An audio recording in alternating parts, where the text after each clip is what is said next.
हम जो है द्रोणाचार्य जिम में खड़े हैं। यहाँ जो है बॉबी सूद जी से आज विशेष बातचीत है। आइए इनसे मिलते हैं और इनसे देखिए इनका क्या अनुभव रहा है।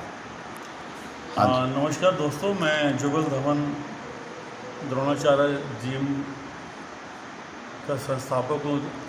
2006 में हमने सोनीपत में ये सेंटर खोला था।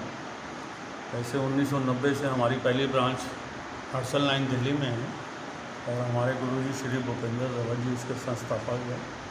2007 में बॉबी जी हमारे जिम में आए थे वेट कम करने के लिए और आगे जाके फिर ये पावर लिफ्टिंग क्षेत्र में एक बहुत बड़ा नाम हो गए और इंटरनेशनल मेडल भी जीता। और मैं आज बहुत खुशी महसूस कर रहा हूँ कि हरियाणा चमन न्यूज़ के हमारे चीफ एडिटर हजीजा जी इनका इंटरव्यू कवर करने के लिए आए। मैं आपको भी धन्यवाद देता हूँ हजीजा जी।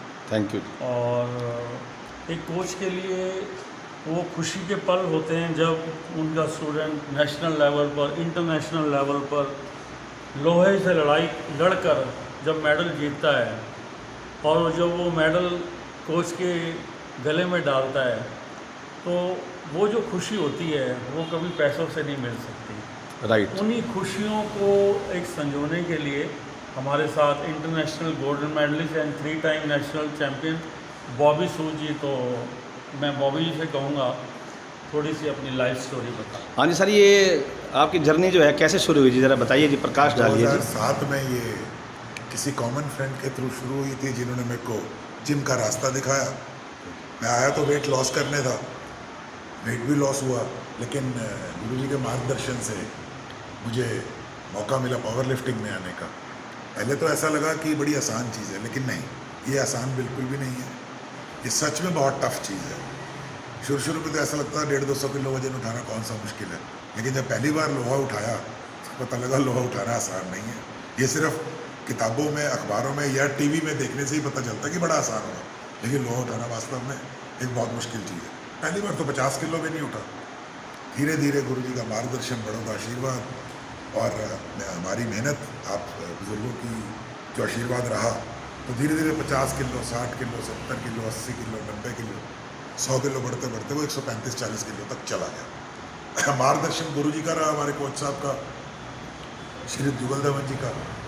और उन्होंने ही एक रॉ इंसान को, एक टेढ़े मेढ़े से इंसान को संवार कर आज उस मुकाम पर लाके खड़ा कर दिया कि शुरू में हरियाणा ओपन जीता, हरियाणा स्टेट जीता, फिर दिल्ली स्टेट जीता, उसके बाद ऑल इंडिया जीता, फिर नेशनल जीता, फिर एक बार और नेशनल जीता, उसके बाद इंटरनेशनल गोल्ड मेडल जीता। तो जर्नी तो छोटी नहीं थी, जर्नी तो बहुत बड़ी रही है। लेकिन मैं आपसे एक बात सीजा जी कहना चाहूँगा, जो इंसान प्लेयर होता है, जो इंसान खिलाड़ी होता है, उसके अंदर हलीमी, नम्रता बहुत महत्वपूर्ण है। क्योंकि जितना आपके अंदर गुस्सा होगा, आप प्लेयर नहीं बन सकते। आप प्लेयर तो बन सकते हो, लेकिन आप एक अच्छे इंसान नहीं बन सकते। आप लोहे से लड़ लोगे, उठा भी लोगे, लेकिन अगर अपने गुरुओं की और अपने बड़ों की इज्जत नहीं करोगे तो आप वो मकाम हासिल नहीं कर सकते कभी भी। और इस चीज़ को मेरे से ज़्यादा बेहतर वही जानता है जिसने इस चीज़ को उठाया या इस चीज़ मतलब आप ये कहना चाहते हैं कि आपने सिर्फ मेडल ही नहीं जीते, आपने इनसे एक अच्छी शिक्षा भी ली है और संस्कार भी लिए हैं। बिल्कुल, जो माँ बाप ने संस्कार दिए उससे कहीं ज़्यादा अच्छा और उच्च संस्कार हमें गुरुजी से भी मिले। लड़कियों की इज्जत। और हमारे इस जिम की सबसे बड़ी खासियत ये है कि यहाँ पर कोई बदतमीजी का वातावरण नहीं।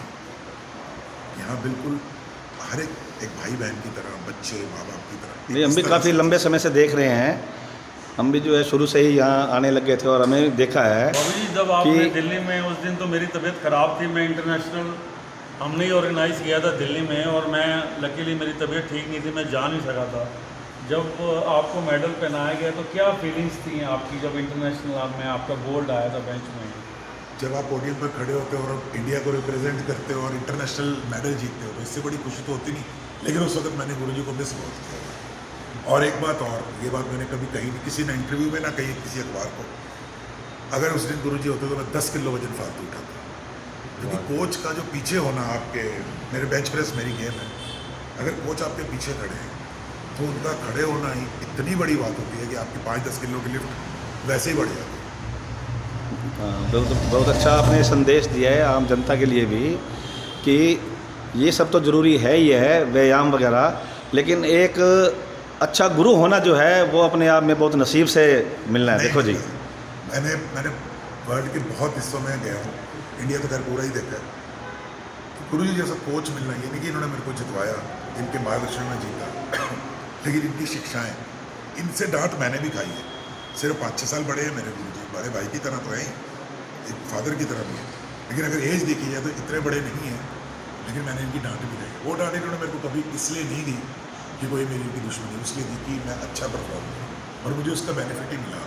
और सबसे बड़ी बात है हसीजा जी कि ये कोई इन्होंने सप्लीमेंट नहीं लिया। जैसे कि आपको मालूम है कि हम अपने जिम में सप्लीमेंटेशन नहीं रेकमेंड करते, तो इन्होंने भी कोई किसी टाइप का कोई सप्लीमेंट नहीं लिया। दूध, दही, बादाम, अंडे खा कर ही यहाँ तक पहुँचा। आज भी 53 साल की उम्र में हसीजा जी मैं 7 से 8 किलोमीटर रोज़ाना चलता हूँ, उसके बाद कसरत करता हूँ। हाँ देखिए, ये जो लोग जिम करते हैं ये संदेश उनके लिए विशेषकर है, वो इस वीडियो को विशेष देखें, क्योंकि वो कई तरह के हमने देखा है जो भाई हमें अभी पूरे वो नहीं है कि वो किस तरह के जो है ना वो लेते हैं। आपको इस बारे में ज़्यादा पता है सर, वो किस तरह के लेते हैं वैसे जो बॉडी मसल्स बनाने के लिए, थोड़ा बताएंगे सर आप इस पर?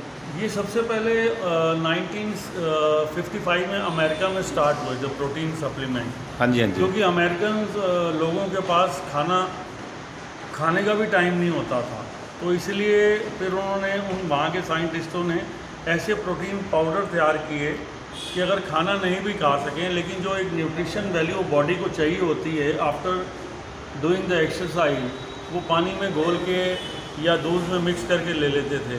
लेकिन वहाँ जो सप्लीमेंट होते हैं वो तो ओरिजिनल होते हैं, लेकिन जो इंडिया में हालात हैं वो लेवल तो लगा होगा अमेरिका का, और पता लग रहा है कि वो जहांगीरपुरी में बन रहा होगा, उसका स्टिकर भी वहाँ तैयार हो रहा है।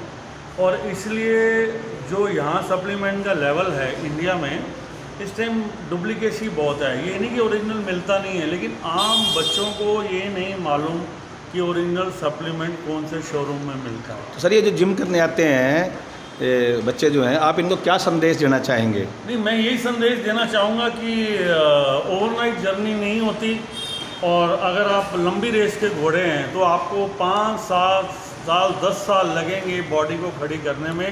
नेचुरल वे में भी बॉडी खड़ी हो सकती है, ज़्यादा ताकत आती है। अब आप देखेंगे आर्मी में कोई सप्लीमेंट थोड़ी खाते हैं, BSF में सप्लीमेंट थोड़ी खाते हैं, दिल्ली पुलिस में जितनी भी सर्विसेज हैं, सेवाएं हैं इंडिया में, वो कोई सप्लीमेंट स्टेरॉइड्स थोड़ी खाते हैं कमांडोज। दूध, दही, बादाम, इतनी सारी चीज़ें हैं हमारी वेज में, और खानी मुश्किल हो जाएंगी। देखिए, बॉबी सूद जी ने कई मेडल लिए हैं, उन्होंने सारा श्रेय जो है जुगल धवन जी को दिया है। हम भी इन दोनों का जो है अपने हरियाणा 7 न्यूज़ में स्वागत करते हैं। धन्यवाद। सोनीपत से राजेश हसीजा की report. Thank you very much.